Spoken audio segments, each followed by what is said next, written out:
Pertama saya akan menjelaskan tentang faktor penyebab pencarian yang sebelumnya yang dijelasin udah ini secara umum. Yang sudah saya akan bahas yang ke-7 seks itu seringkali pencarian secara umum itu karena seksnya kenapa? Hubungan intimnya kurang lama ataupun kurang durasinya kurang panjang itu juga bisa menyebabkan perceraian secara umum. Tetapi kalau yang ini apa faktor penyebab perceraian ini menurut kekristenan yang seringkali terjadi dalam kekristenan. Ketidakadaan mengelola konflik ataupun ketidaksetiaan pada pasangan ataupun intervensi dari pihak ketiga yang seringkali orang tua tidak mengetahui anak-anaknya untuk menikah dengan si A harus sesuku ataupun harus agama ataupun tidak kontradiksi dengan anak-anaknya. Nah, kesulitan ekonomi dan keuangan seringkali ini juga terjadi pada kekristenan maupun kita komunikasi keluarga juga seringkali juga terjadi dalam kekristenan. Tetapi kalau dalam ayat firman Tuhan sendiri di Matius 19 ayat 1 sampai 12 menjelaskan bahwa Yesus terjadinya perceraian dengan karena berzina kepada perempuan, dan jikalau memang perceraian ini sebenarnya ditolak oleh Yesus, dan lebih baiknya di ayat 12 ada orang yang tidak dapat kawin karena ia memang lahir demikian dari rahim ibunya. Ini menandakan bahwa ia ini memiliki penyakit karena ia tidak bisa kawin karena dari rahim ibunya. Atau ada juga yang dijadikan demikian oleh orang lain, atau karena lingkungan juga mereka tidak mau kawin. Dan ada orang yang membuat dirinya demikian karena kemauannya sendiri. Ini kayak kemauannya sendiri itu tidak mau kawin atau tidak mau menikah, seperti halnya seperti paspor, terus promo. Promo itu kan dari kemauan dirinya sendiri yang tidak mau menikah. Atau siapa yang dapat mengerti, hendaklah yang mengerti. Kita harus mengerti bahwa perkawinan ini, pernikahan ini bukan suatu hal yang harus adalah suatu hal kewajiban, tapi adalah suatu hal juga bukan kewajiban karena kemauan sendiri. Nah, di sini juga di 1 Korintus 7 ayat 1 sampai 40 judulnya yaitu 1 Korintus 7 yaitu ayatnya itu tentang perkawinan. Di sini Paulus menjelaskan bagaimana seorang cowok ataupun cewek mengenai perkawinan ini harus ideal atau harus gimana bisa dilihat di 1 Korintus 7 ayat 1 sampai 40 ini. Nah, saya akan lanjut. Apa dampak perceraian? Saya sendiri pernah mengalami, orang tua saya bercerai saat saya masih kecil, yaitu kedendaman, kebencian. Kedendaman kebencian ini bisa menurunkan kepada anak, yaitu prestasi akademik menurun. Puji Tuhan saat orang tua saya cerai, nomor 1 ini tidak terjadi kepada saya, maka prestasi saya meningkat. Dan kedua, kehilangan keinginan untuk berinteraksi sosial. Di sini saya akui juga saat orang tua saya cerai pada masa kecil, saya juga tidak mudah bergaul ataupun berinteraksi sosial karena agak canggung. Mereka memiliki kedua orang tua, tetapi sedangkan saya hanya memiliki satu orang tua yang diasuh oleh mama saya sendiri. Nah, kadang seringkali juga merasa bersalah. Demikian juga hidupku saat masih memiliki kedendaman itu saya merasa bersalah. Tuhan, kenapa ini bisa terjadi? Tuhan, kenapa aku dilahirkan di dunia ini? Seringkali aku berpikir seperti itu, ataupun mudah terpengaruh hal-hal negatif. Itu juga bisa. Itu saya alami juga saat saya bercerai, orang tua saya bercerai, mama saya bercerai kepada ayah saya. Itu bisa menimbulkan hal-hal negatif yang seringkali tidak dipikirkan oleh manusia, yang seharusnya kita harus berpositif thinking, tetapi kita negatifnya thinking terlalu berlebihan, itu bisa kayak posesif, cemburu menjadi lebih posesif. Ya, saya akui dulu juga saat saya dulu juga punya pacar, itu saya lebih posesif, lebih cemburu, dan tidak boleh bergaul dengan ini, tidak boleh bergaul dengan itu. Sekalipun kadang diri saya pun sendiri posesif terhadap boneka yang dipeluknya. Herannya seperti itu. Nah, terus yang keenam, sulit percaya dengan orang lain. Ya, itu juga pernah saya alami, sulit percaya dengan orang lain karena orangnya pendiam, juga mudah berinteraksi dengan sosial ataupun stres. Kadang juga hidupku juga stres saat masih memiliki kedendaman atau kebencian ini. Mengalami kesedihan, depresi, itu juga yang saya alami saat belum pemulihan secara dendamnya itu masih ada dalam diri saya. Terus kehilangan fokus dalam beraktivitas. Ya, di sini juga saya alami kadang kurang fokus dalam beraktivitas ataupun menimbulkan masalah-masalah perilaku. Seringkali masalah-masalah perilaku ini juga saya alami, seringkali kurang fokus dalam melakukan segala kegiatan atau aktivitas, sama halnya di nomor 9. Depresi yang sudah saya sebutkan tadi, depresi, aduh, kecewa terus. Kalau orang lain mengecewakanku, seringkali aku cepat kecewa, depresinya itu lebih meningkat. Terus perubahan suasana hati.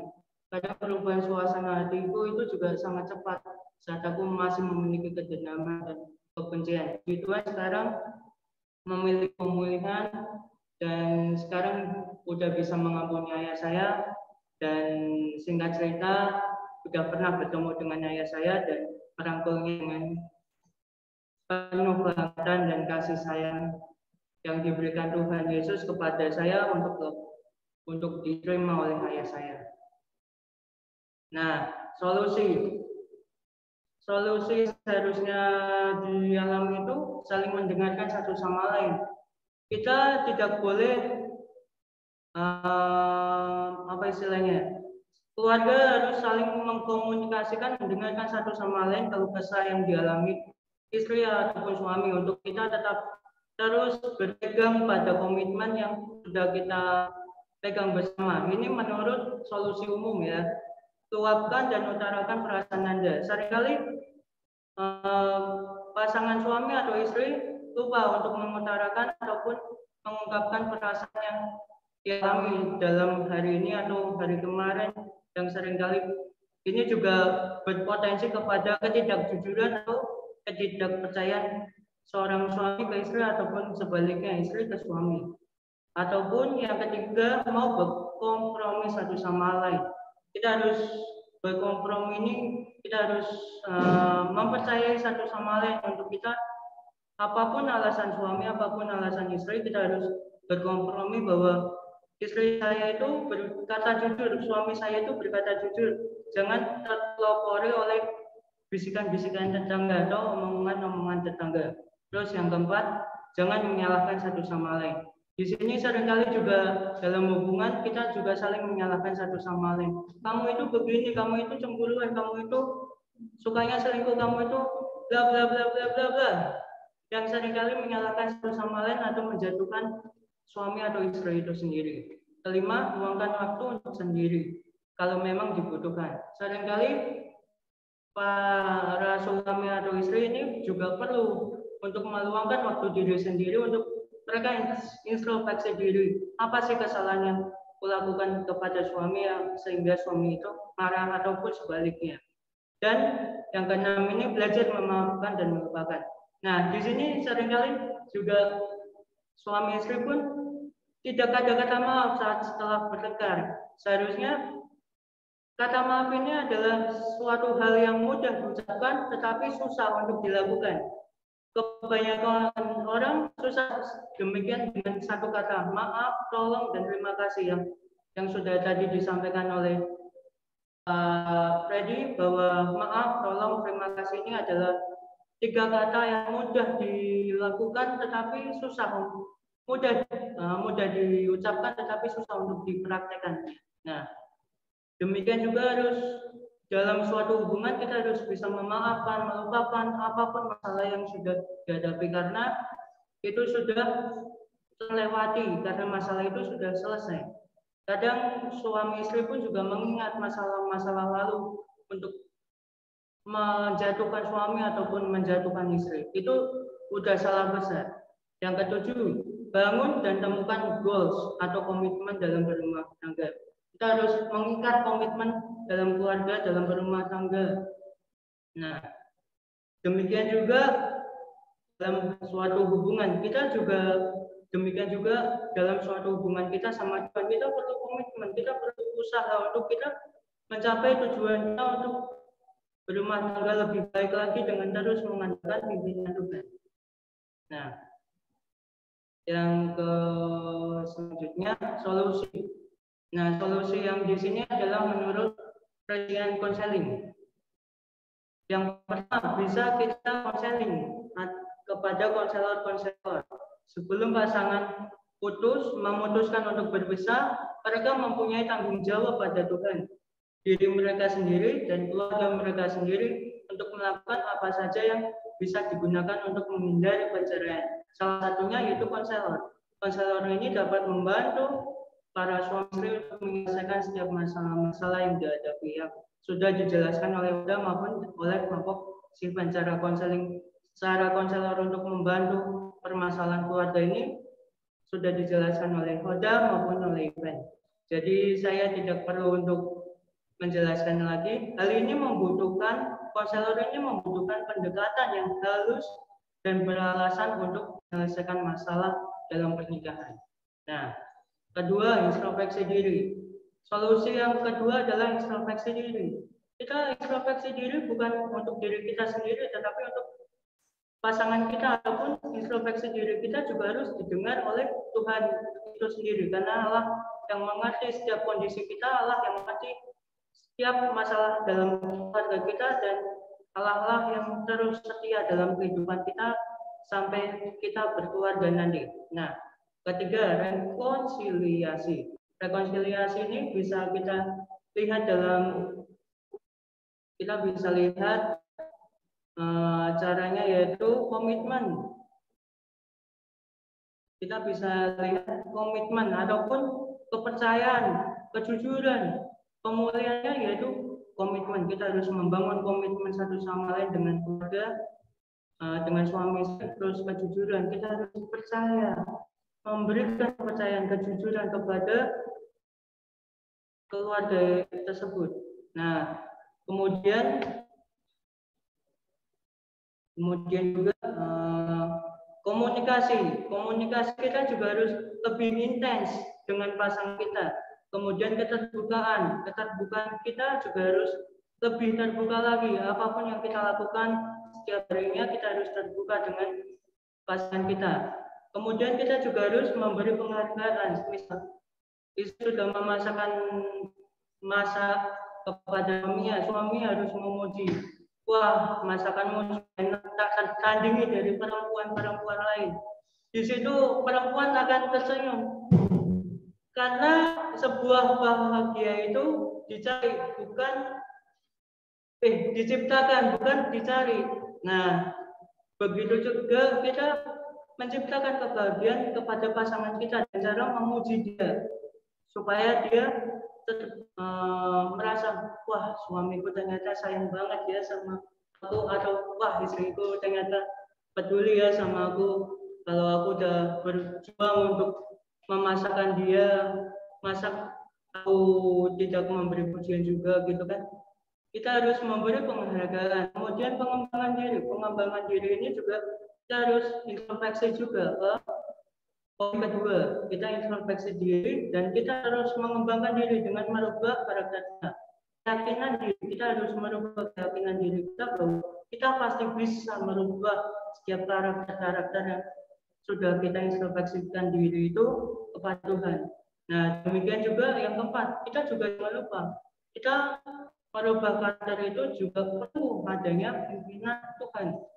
Karena kita percaya bahwa kuasa manusia itu jauh lebih lemah daripada kuasa Tuhan, karena kuasa Tuhan lebih lebih besar untuk dapat membantu kita dalam perubahan-perubahan. Dengan apa? Dengan kudus.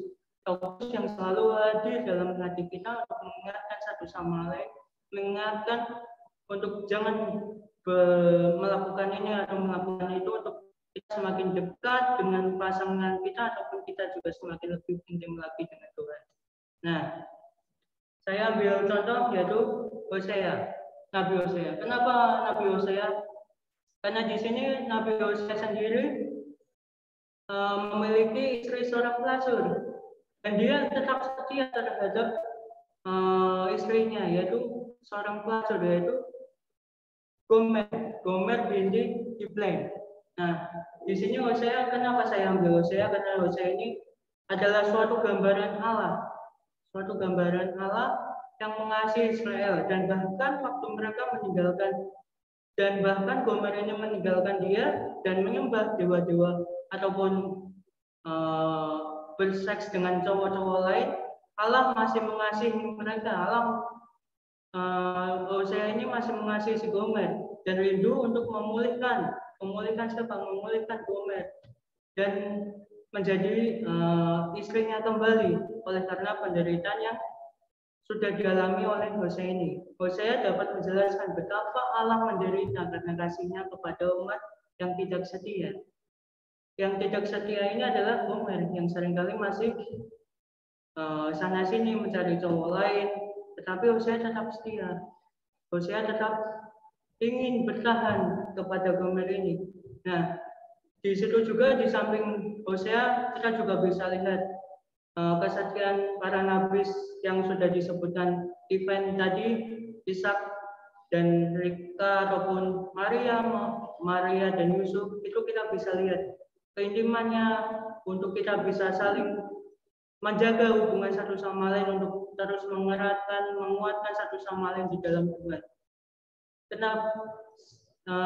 Itulah sebabnya saya mengambil contoh kisah yaitu Hosea. Hosea ini adalah seorang nabi yang sungguh setia, walaupun perempuannya ini selingkuh beberapa kali dari Nabi Hosea ini. Kita seharusnya sebelum kita memutuskan segala sesuatu dalam hubungan pasangan, kita harus meminta petunjuk Tuhan. Apakah benar ini petunjuk Tuhan untuk putus? Tetapi sebenarnya kalau petunjuk Tuhan pun juga Tuhan nggak ngizinin kalau kita cerai, karena ada juga ayatnya yang disampaikan si Yoda di Matius 19 ayat 6 tadi.